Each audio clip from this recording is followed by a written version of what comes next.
India wants to improve the way it is perceived globally, and quite regularly, many across the world find it difficult to have an accurate understanding of India. But when unfortunate incidents from its capital city generate sensational headlines across the world, it just makes everything a lot more complicated. Humanity in India's capital city has suffered in the last few days, and the sufferings of a common man is becoming a tool for political and religious games. For a neutral observer, it is becoming increasingly more and more difficult to fully understand the situation, as the opinions and viewpoints are not only divided among the general Indian public, but also in the country's media outlets. But if there are two countries that appear to have a similar opinion about India and tend to have a quite similar approach to how Delhi's incidents are reported, it is Pakistan and Turkey. Internationally, both countries are seen as India's opponents.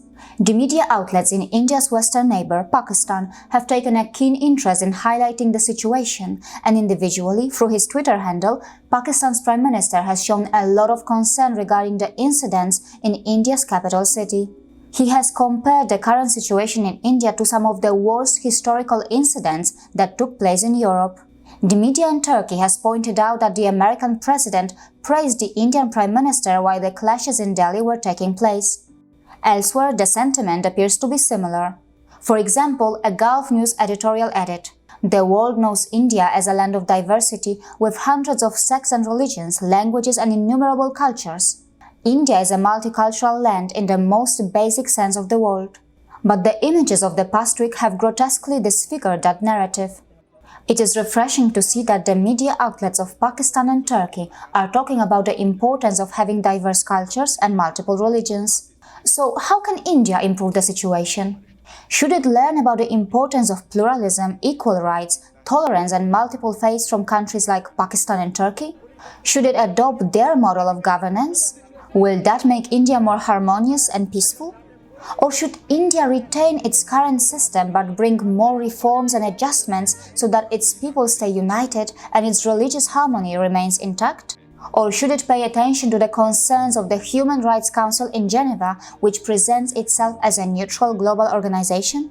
On February 27, United Nations High Commissioner for Human Rights, Michelle Bachelet, expressed great concern over the Citizenship Amendment Act and reports of police inaction in Delhi. Addressing the 43rd session of the Human Rights Council in Geneva, Switzerland, Bachelet said, "Indians in huge numbers and from all communities have expressed in a mostly peaceful manner their opposition to the act and support for the country's long tradition of secularism." So, in the current situation, what do you think is the right solution for India? Through our channel, we appeal to all communities and religious groups in India to maintain peace and harmony. See you again.